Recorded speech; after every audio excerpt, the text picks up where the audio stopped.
I actually cannot believe my eyes right now because I just saw an MSNBC interview with Joe Biden in which the host actually asks Joe Biden a tough and uncomfortable question.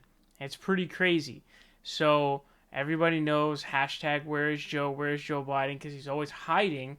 Now, he's been trying to up his appearances as of late. He's trying to do more and more to basically give us so much content we can't flip through it and find his dementia moments. That's his plan now.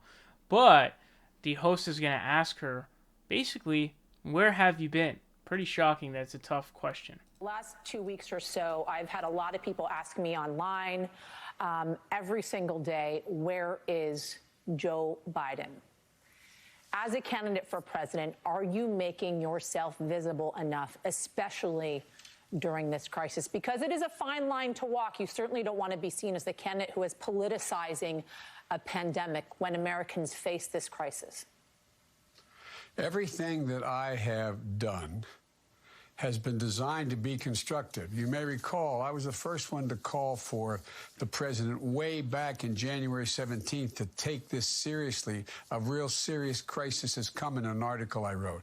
I talked about doing the Defense Production Act before anyone came along. I put together a group of people who are outside experts who don't adhere to any party. They've served for 4 different presidents to say, what do we need to do now? I've been on the phone. So the best I can do from my position is to lay out what I think should be done, how to do it, and when it's not being done, say why. The experts say this is what we should be doing. Let's do it. Let's do it. And if we had moved quicker, we wouldn't be this far in the hole. Things are going to get worse unless the president moves quickly to do the things I've just said. And everybody knows that. There's no one who disagrees with that. And the idea of the president picking fights with governors based on whether or not he likes the, half Whitmer and, calling a governor of a Western state a snake. And what's that all about? What does that have to do with governing in a crisis? So as you guys just saw there, he gave a complete non-answer. He completely dodged the question. He said, it's hilarious. The guy literally said he wrote an article. That was one of his examples, okay? He literally said, I wrote in an article. Yes, fool, that is exactly the problem.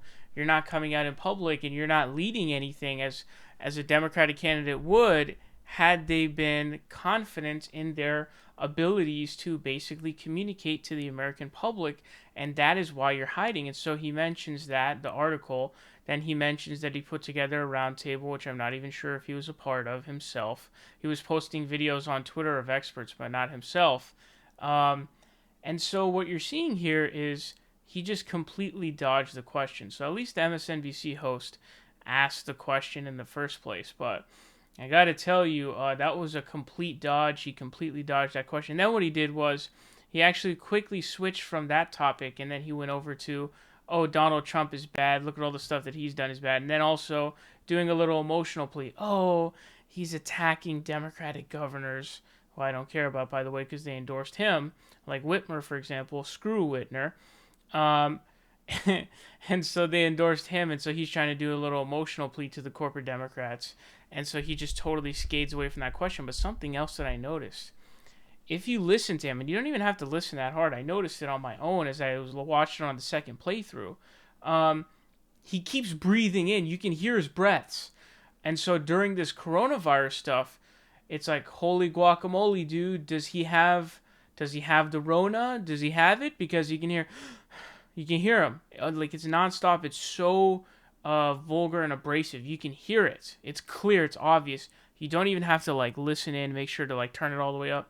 All you gotta do is listen. I just heard it on my own. That's pretty scary stuff, dude. And as you guys can see, he doesn't look like he's alive. He looks like he's a corpse. So that's what you gotta understand. You're talking about a man here who really is more of a skeleton than a human at this point. I mean, just look at his face. You know what I mean? But yeah, that's his answer to the question. He completely dodged it, but I'm just shocked that the MSNBC host even asked that question.